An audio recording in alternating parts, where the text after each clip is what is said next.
The richest man on earth just called Jimmy Kimmel a propaganda puppet, and that's only the beginning of this Hollywood nightmare. 10 of the most powerful people in America want Jimmy Kimmel destroyed. And they're winning. From billionaire tech moguls to former presidents, NFL superstars to media giants, these celebrities have declared war on the late-night host who once seemed untouchable. But here's what nobody's telling you about why they really hate him, and how their attacks are slowly killing his career. Jimmy Kimmel sits in his Hollywood office tonight, reading social media attacks from enemies who control more money and power than he ever imagined. His show ratings are crashing, his network is losing patience, and his biggest critics aren't backing down. This is the untold story of how America's most hated comedian created an army of enemies who might just end his career forever. Number 10 reveals the tech billionaire who owns the platform where most of these battles happen.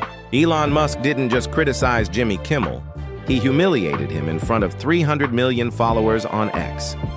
When Jimmy attacked Musk during his post-election rant, calling him a sellout billionaire, Musk fired back with brutal efficiency that left Jimmy looking weak and desperate.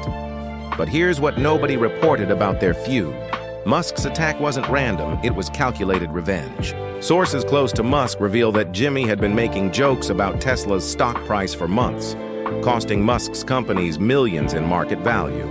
When Musk called Jimmy an insufferable nonsense propaganda puppet, he wasn't just insulting a comedian, he was destroying someone who had been attacking his business empire. The real damage came from Musk's platform advantage. Every night, Jimmy reaches maybe 3 million viewers on ABC.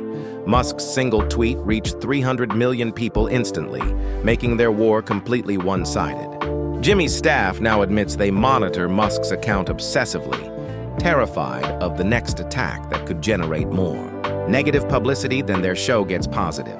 Attention. Number 9 brings us to the podcast king who built a media empire worth over $100 million by staying authentic while Jimmy became a Hollywood fake. Joe Rogan's criticism cuts deeper than typical celebrity feuds because Rogan represents everything Jimmy used to be but abandoned. Both men started as crude, offensive entertainers who pushed boundaries and made uncomfortable jokes. The difference is that Rogan never apologized for his past or transformed into someone else for mainstream acceptance. When Rogan says Jimmy is trapped in a leftist thought bubble, he's really saying that Jimmy sold his soul for temporary approval from people who never genuinely liked him. Rogan's podcast now reaches more people than all late-night television shows combined, proving that audiences prefer authentic conversation over scripted political lectures. Here's the devastating truth that Jimmy's team doesn't want revealed. Rogan regularly brings up Jimmy's blackface incidents to his tens of millions of listeners, many of whom had never heard about Jimmy's racist past. These segments reach younger demographics, who now view Jimmy as a hypocrite rather than a progressive hero. The strategy is working, as Jimmy's ratings continue declining, while Rogan's audience keeps growing. Number 8 showcases the Fox News host who's beating Jimmy in the ratings battle that matters most. Greg Gutfeld's late-night show consistently crushes Jimmy's program in viewership, something that was unthinkable just 5 years ago.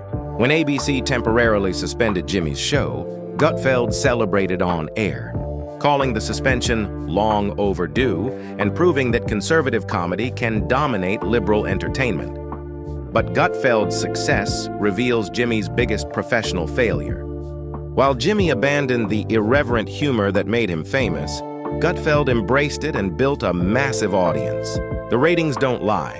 Audiences prefer authentic entertainment over political propaganda disguised as jokes. Industry sources reveal that ABC executives are privately concerned about Jimmy's future, viewing him as a potential liability that could damage their brand reputation. Number 7 features the British broadcaster who exposed Jimmy's lies about political violence with surgical precision. Piers Morgan didn't just criticize Jimmy, he systematically destroyed his credibility by fact-checking his claims about a political assassination. When Jimmy falsely blamed the shooting on conservative activists, Morgan called him a liar and demanded to know why anyone should trust his commentary. Morgan's international perspective makes his criticism particularly damaging. His public accusation that Jimmy was lying carried special weight because Morgan speaks from experience about media responsibilities and professional standards. Here's what Morgan revealed that other critics missed. Jimmy's fact-checking team, which he constantly brags about, either failed completely or was ignored when he made false claims about the assassination.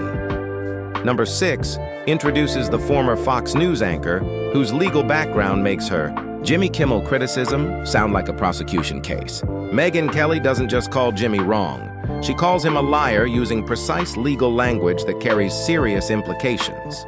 When Kelly analyzes Jimmy's fact-checking failures, she sounds like a prosecutor building a case for professional misconduct. Kelly's systematic breakdown of Jimmy's errors makes him look less like a comedian making innocent mistakes, and more like a partisan activist deliberately spreading false information. Her legal training helps her identify patterns of deception that other critics miss. Behind closed doors, sources reveal that Kelly's legal analysis has genuinely worried Jimmy's team, creating a permanent record that could be used against him in future controversies. Number 5 brings us to Jimmy's longest-running and most personal media enemy. Sean Hannity has been fighting Jimmy since 2018 when their dispute over Melania Trump escalated into personal attacks that revealed ugly character flaws in both men. When Jimmy mocked the First Lady's accent, he showed the cruel side of his personality that his comedy often disguises. The sexual nature of Jimmy's subsequent attacks on Hannity, which forced him to apologize to the LGBTQ community, demonstrated how his political anger can override his moral judgment. The comedian, who lectures audiences about respect and dignity, reduced himself to crude personal insults when faced with serious criticism. Hannity's strategy of systematically documenting Jimmy's reprehensible comments over the years proves more effective than responding to individual jokes. Number 4 features the NFL superstar who suggested Jimmy's name might appear in Jeffrey Epstein documents, creating Jimmy's most dangerous controversy yet. Aaron Rodgers didn't just criticize Jimmy's comedy or politics, he implied potential criminal associations that could destroy his career completely. Jimmy's aggressive response, including threats of legal action, showed how deeply the accusation affected him. The Epstein suggestion highlights Jimmy's vulnerability to conspiracy theories and internet speculation. While Rodgers never provided evidence for his implication, the mere suggestion generated thousands of social media posts linking Jimmy to scandal. Rodgers' platform as an NFL superstar gives his comments massive reach among demographics that rarely watch late-night television, expanding Jimmy's reputation problems beyond traditional media audiences. Number 3 reveals the conservative intellectual who built a systematic case for Jimmy's professional incompetence. Ben Shapiro doesn't just attack Jimmy's politics. He documents his declining ratings, analyzes his factual errors, and critiques his emotional manipulation techniques with academic precision. When Shapiro points out that Jimmy's healthcare arguments were factually incorrect, he's demonstrating how the comedian's political passion compromises his commitment to truth. The generational aspect of Shapiro's criticism matters significantly for Jimmy's future prospects. As a young conservative intellectual, Shapiro represents the future of political commentary, while Jimmy increasingly seems like a relic from an earlier era of celebrity activism. Shapiro's documentation of Jimmy's ratings decline provides objective evidence that audiences are rejecting Jimmy's content. Number 2 features the Hollywood veteran who understands the entertainment industry's power dynamics better than almost anyone else. James Woods brings unique insider credibility to Jimmy Kimmel criticism because he's worked with legendary comedians, directors, and writers throughout his decades-long career. When Woods calls Jimmy unfunny and ratings-starved, he's reflecting broader industry sentiment about Jimmy's declining relevance.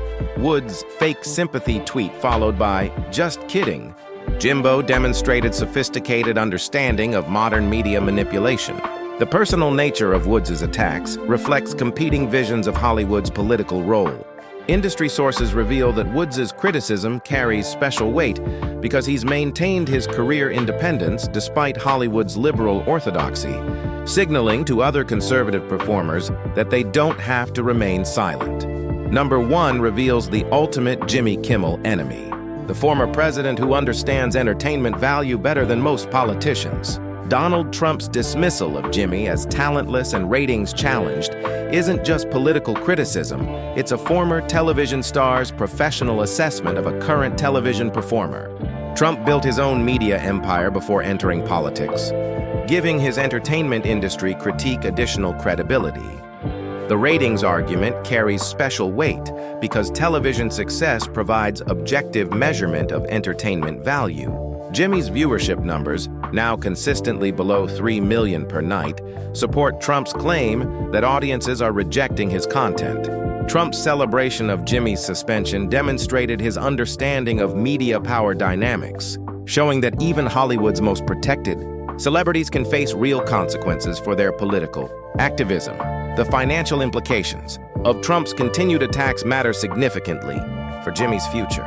Trump's massive social media following ensures that criticism reaches millions of potential viewers, making Jimmy less valuable to advertisers and limiting his ability to negotiate favorable contract terms with ABC. Behind the scenes, the psychological toll of maintaining feuds with so many powerful enemies has clearly affected Jimmy's performance. Staff members report increased tension in the workplace, more frequent script changes, and greater sensitivity to criticism. The comedian who once thrived on controversy now seems overwhelmed by constant attacks on his character and professional competence. The broader implications of Jimmy's enemy list represent changing power structures in American media. Traditional gatekeepers like television networks no longer control public discourse completely. Social media platforms, podcasts, and independent content creators can challenge established celebrities with growing effectiveness, as demonstrated by the success of Jimmy's critics in damaging his reputation. Looking toward the future, Jimmy's situation appears increasingly precarious. His contract with ABC expires in several years, and industry observers question whether the network will offer renewal terms matching his previous deals. Streaming services now prefer content creators with broader appeal and fewer political controversies. The lesson of Jimmy Kimmel's transformation offers important insights for other entertainers. Audiences will forgive almost anything from performers who make them laugh consistently, but they quickly turn against celebrities who prioritize political messaging over entertainment value. Jimmy's experience proves that even decades of goodwill can be destroyed by a few years of partisan activism. The final irony of Jimmy's situation is that his transformation from shock jock to moral authority satisfied neither his original fans nor his new political allies.